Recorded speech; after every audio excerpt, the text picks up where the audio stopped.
Hello, everyone. I'm Steve Wolford, News 3. Thank you for joining us for this special town hall meeting as part of our Las Vegas reality check coverage on the summer tourism slump.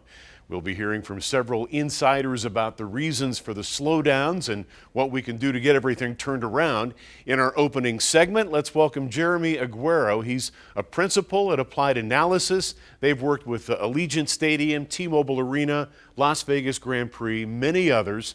Also joining us, Alan Feldman, a 30-year veteran with MGM Resorts. He's now the Director of Strategic Initiatives for UNLV's International Gaming Institute. Jeremy, I'll start with you. Thank you both for joining us. But so Jeremy, where do things stand right now, June to June, year to year, and take us back in time for 10 years? Look, I mean, we can take this back in time for a long period of time. There's no doubt that what's sort of given rise to some of the concern is the fact that tourism is down and visitor spending is down when we compare June this year compared to June last year. And frankly, I think, and we've talked about this a bit before, I think the empirical data that's recently been released is just a reflection of what people have been talking about in the community, sort of heading into a bit of a soft summer. Look, if we take a longer look back, I mean, obviously we've dealt with a number of these type of instability moments in our history, right? We certainly could go back to the events of September 11th, 2001, and what happened immediately after that, when there was large concern in terms of whether Las Vegas was going to be, damaged sort of permanently. You had the Great Recession, where our community was ground zero for the foreclosure crisis, and people asked whether Las Vegas was the country's greatest ghost town in waiting. And then, of course, you had the pandemic, where we all had this sort of feeling of walking along the strip and nothing was kind of going on. So this community has demonstrated resiliency. This is not even close to the most difficult period we've had, but it's certainly a new one. And that period is immediate. And everybody, I think, wants to find the cause, right? The single thing that's causing this to happen. Steve, I don't think there's such a thing out there. I think there's a multitude of factors that are giving rise to some of the data that we're seeing, both decreases in volume as well as decreases in spending. That has to do with the fact that I think consumers are dealing with some concern. Their debt is at the highest level we've seen in United States history. Consumer confidence is down at a level we haven't seen since the pandemic, right? We have some just lingering uncertainty around the economy, and then you combine that with international geopolitical conflict that is making people make different travel decisions than they might have otherwise. You start to add all of these things up, and what it means is that domestic and international travel is down, and there is no market in the United States that's more dependent on that than we are. Alan, let's talk a little bit about, just kind of dovetail what Jeremy was talking about. We're hearing a lot of people right now talk about Vegas is dead. It's finally over. And your reaction sums it all up. We've heard this before. We've heard this before. I somewhere here around me. I can't access it right now. I have a Life magazine from like 1947 that has on the cover, "Is Vegas dead? Is Vegas done?" One of the things that and Jeremy has noted very specifically, we've had these dips and downturns periodically. But if you take a look at the last 80, 90 years, anyone who has bet against Las Vegas has lost. We are probably the most resilient community in the country. Well, we're also a city that we keep reinventing ourselves. Exactly. And we keep finding new markets to engage with, different form. Look, when I started here, I don't want to say when that was, but you and I started around the same time. Travel agents were a huge thing. A travel agent now is something online. You go to an Expedia or Hotels.com or something like that. We've just got to realize that nothing is ever set in stone here. We are always evolving, and the market around us can change based on any number of different factors. Realistically, we don't want this to be about being cheerleaders. So, Jeremy, there is some hurt The potential for layoffs right now in this slump is real, and there are a lot of people in this town that depend on the success of the resorts and the gaming industry in general. How bad is it now, and how bad could it get? Look, I mean, there's no doubt that it's real. Right. I mean, I suppose you sort of have to look at it on two sides, right? One is the realities associated with people's perception about Las Vegas as becoming too expensive and being priced out. That's a reality that I think we're dealing with immediately. But more significant than that, the tourism industry is our single largest employer and our single largest payer of wages and salaries. And I think as some people have a tendency to forget, the biggest generator of taxes, both at the state and local level in the state of Nevada. Right, the ripple effect associated with a slowdown in the tourism industry not only affects direct employees, and what I mean by direct employees is people that get their paycheck from a hotel or a hotel casino, right? But they take that paycheck and they go back to their neighborhood and they spend it at a grocery store, a doctor's office, or they go out to eat for dinner in their neighborhood, wherever that is. And we're seeing that ripple effect start to take place across the valley. We're seeing it, we're feeling it, we're seeing the increase in some of the instability indicators that we have. I mean, our community has had, again, as we've talked about before, right, one of the highest unemployment rates anywhere in the United States. State of Nevada was number one. Now we're number three. Southern Nevada's unemployment rate is elevated. We don't like to see that.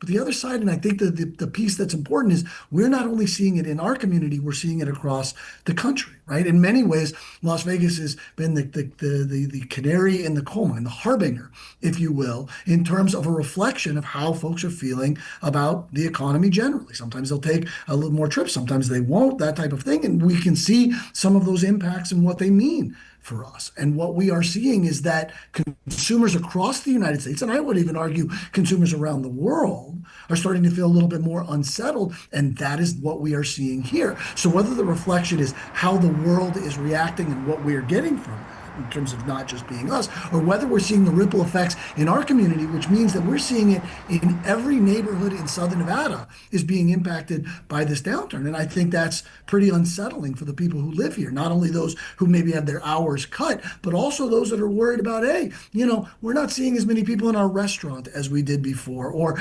something along those lines. And look, I mean, national politics, I'm not here to make any commentary around that, but we start seeing, the implications of some of the immigration reform activities that are taking on in our country, affecting things like healthcare, for example.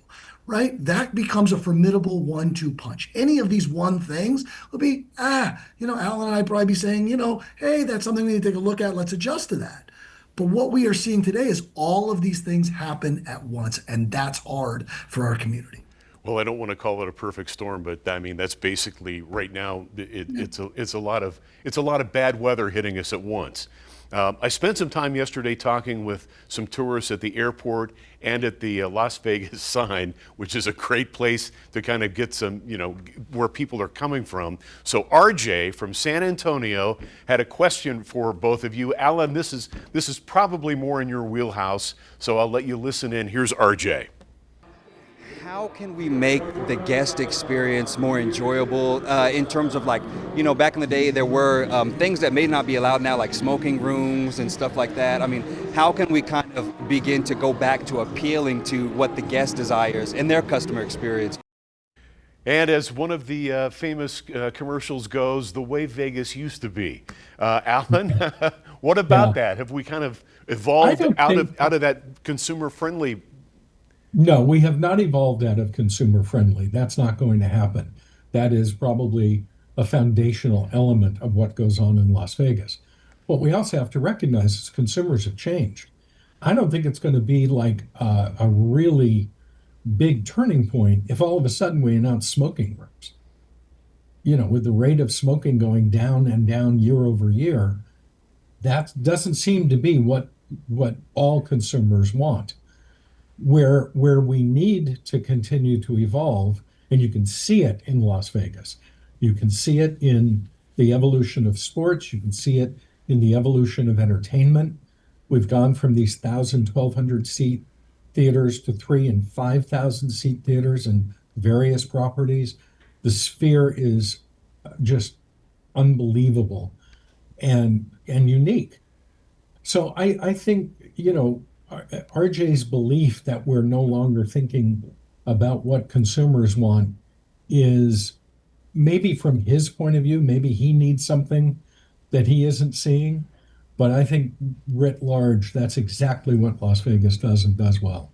Something that I've spoken with both of you about, and Jeremy just brought it up a moment ago, the price points and that business model that we've discussed, that maybe some of the bigger resorts are doing things like charging $600 for a room for people who don't bat an eyelash at $600, and as a result, instead of three $200 rooms, they're making as much money, and they don't have the staffing issues. Do you see any of that going on right now?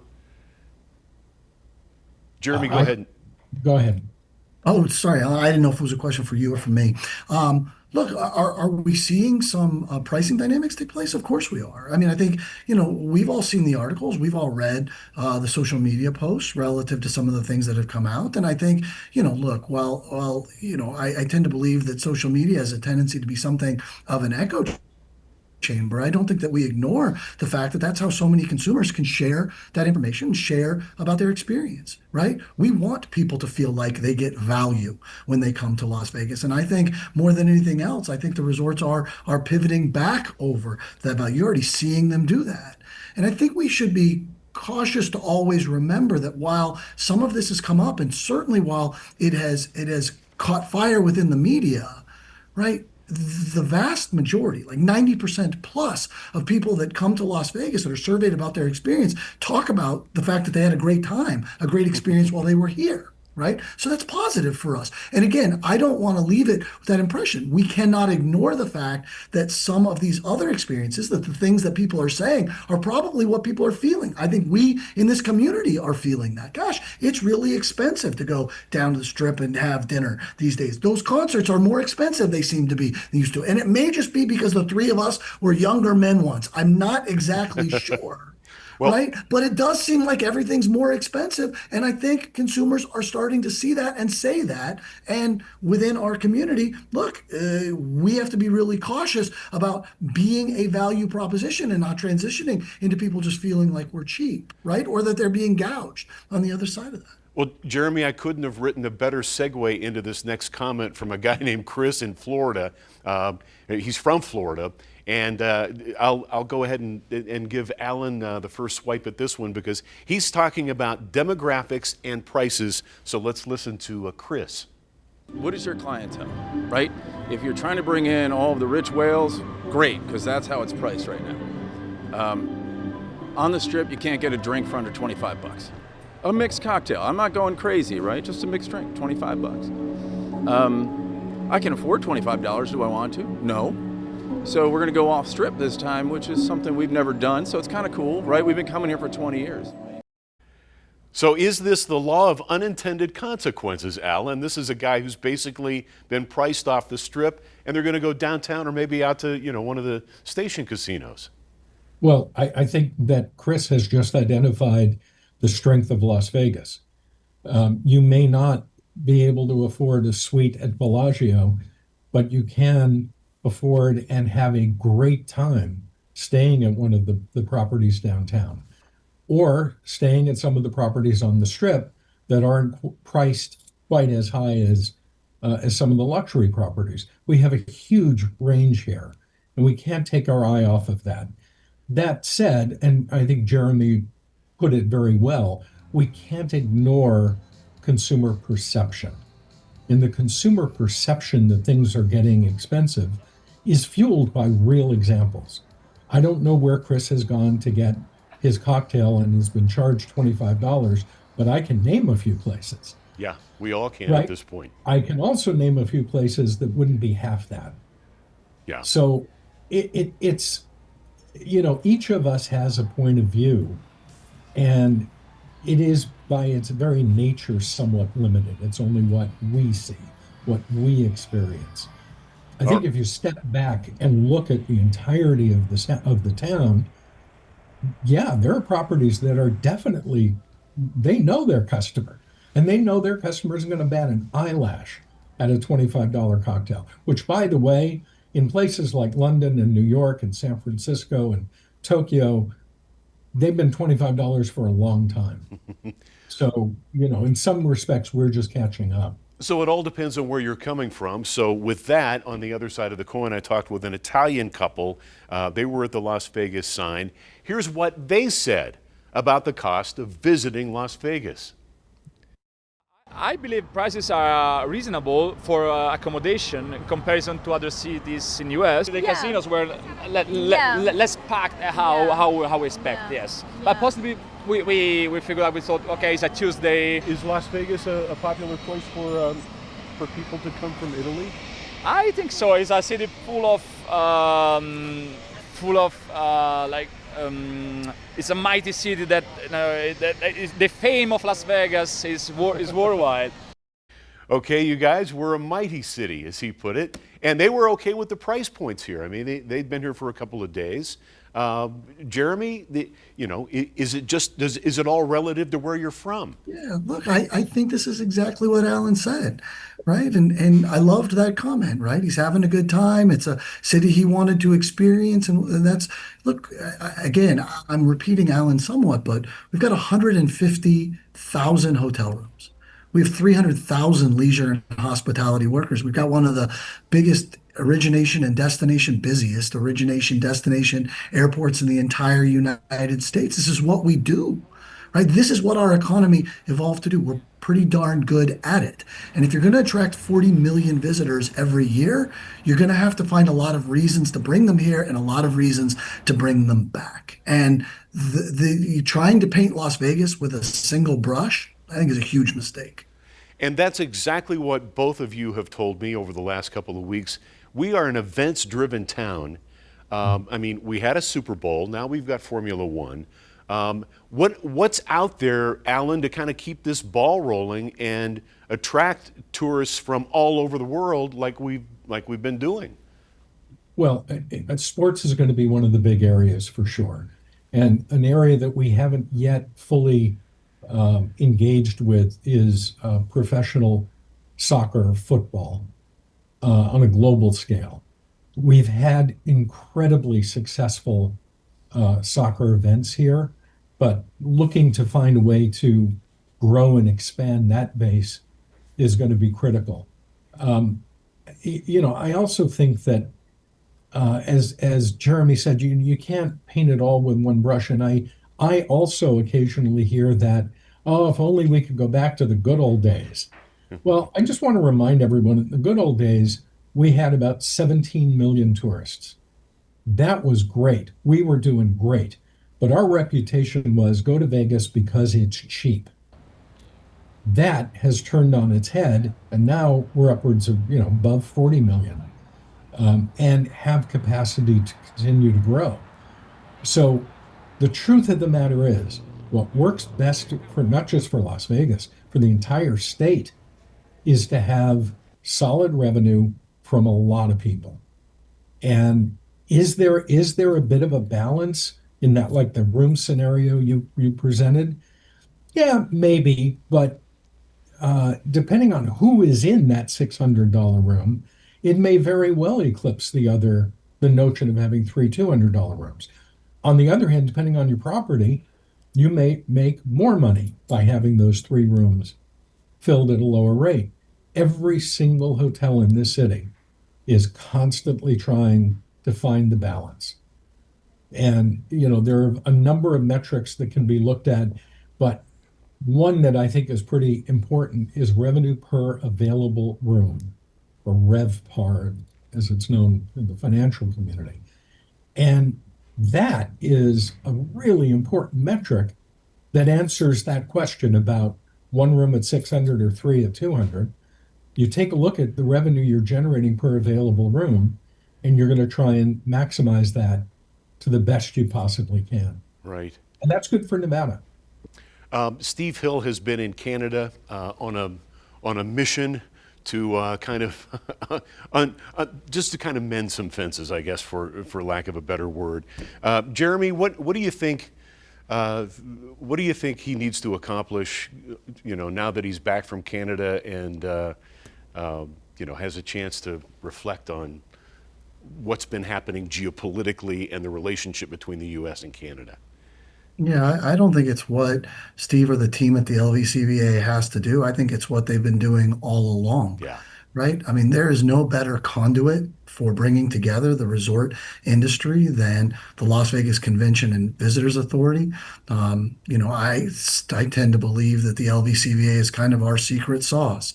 Right. It is our ability to sort of have this money that we put in to promote and to advertise and to bring things forward. I think it brings together ideas as well as people. And in this sort of ability to be this grand convener, sort of marshals all of the power and capability of Las Vegas as an economy and the tourism as an economy and has done amazing things.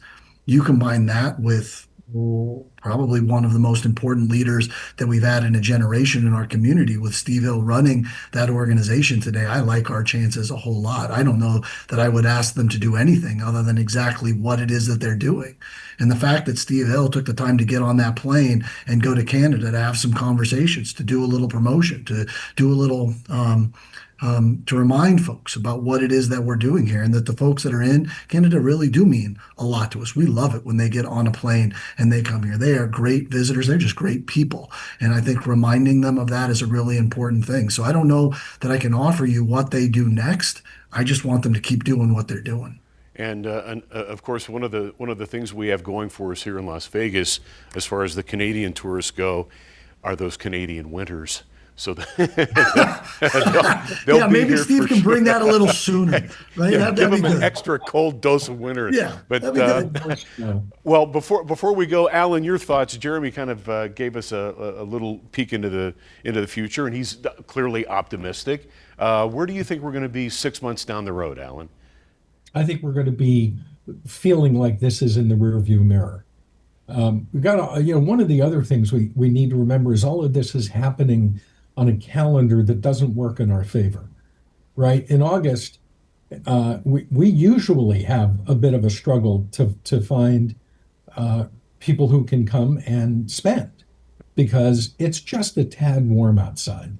Now, depending on where you're from, that may be perfectly fine, but it's sometimes hard to say to folks, "Hey, come to Vegas. It's 112 degrees. You're going to have a great time." It's true. I think 6 months from now, we're going to be into the new year. We will have gone through the fourth quarter, which is historically fourth and first quarters are usually the best for Las Vegas. And I think we're going to look at this in the rearview mirror. Now, having said that, individually, each one of these hotel properties needs to constantly be checking itself. Is it offering something that people want? Is it delivering on an experience that's worth the price? Are people having a good time?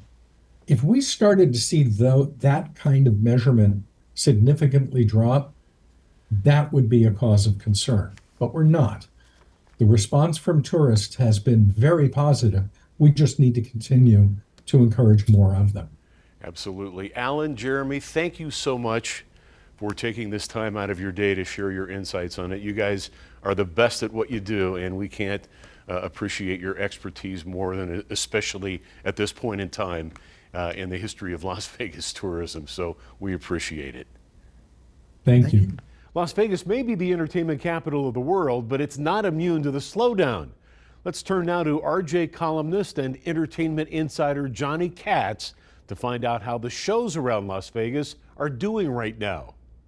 Some of the shows that we consider that are the second choice shows that are underneath the kind of the headliners, the residency headliners, the touring shows, those at the Sphere are suffering. And anywhere, it's usually about, 10-20% decline in shows that are of that type. We're talking about some of the Cirque du Soleil shows, Spiegelworld shows, the residency productions.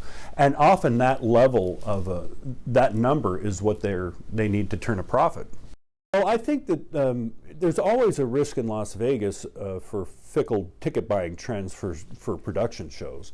And if you're hemorrhaging money enough over a period of time, you're going to close. I mean, that's just that you can't make it make sense. If you have a big company like Cirque du Soleil, for example, runs 5 shows, and they also have touring shows, you can cover shows that are maybe underperforming for a period of time and make money generally.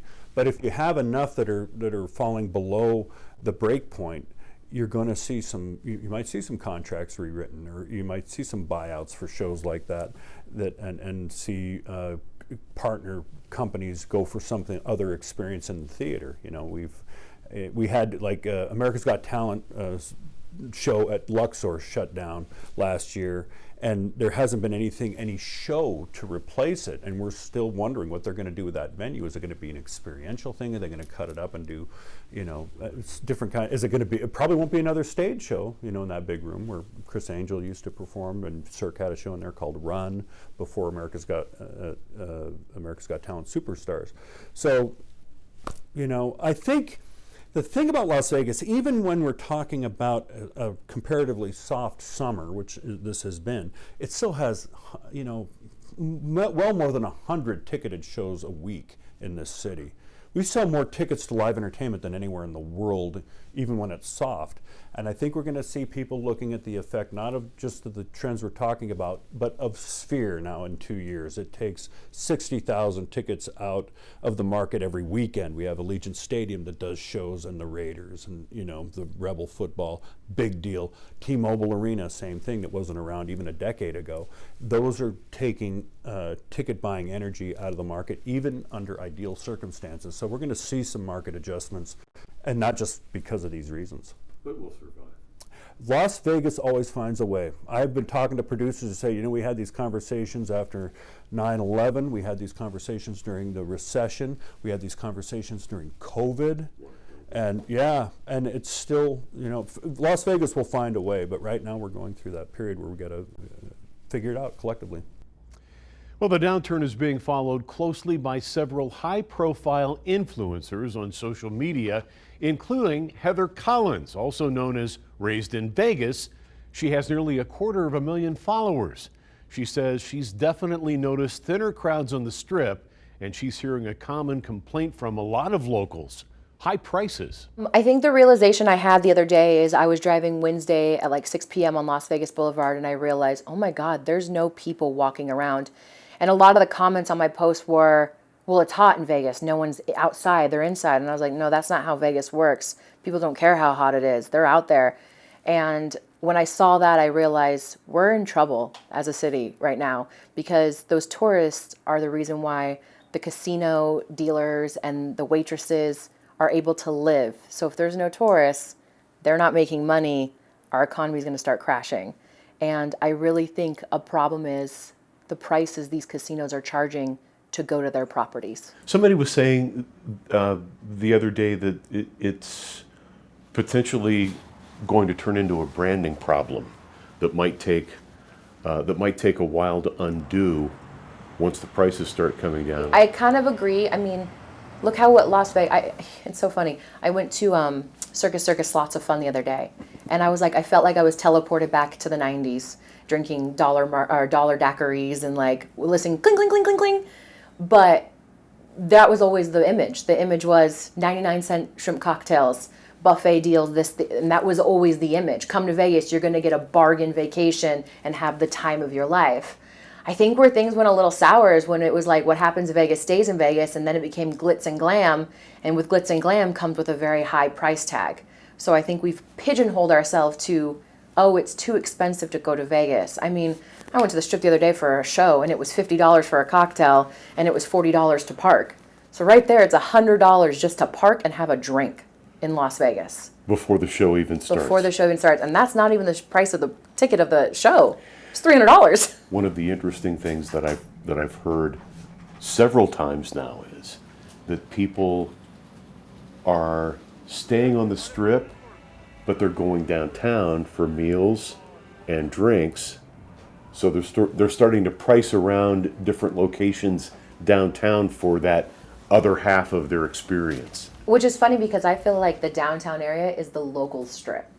Because we know that the downtown area is more budget friendly. And it's got like cooler bars and Main Street and obviously Fremont Street. And the tourists are finding it. They're finding it because of influencers. Influencers are putting out there, hey, you can get a $2 beer in a bag on Main Street, or hey, you can go get $5 cocktails on Fremont Street.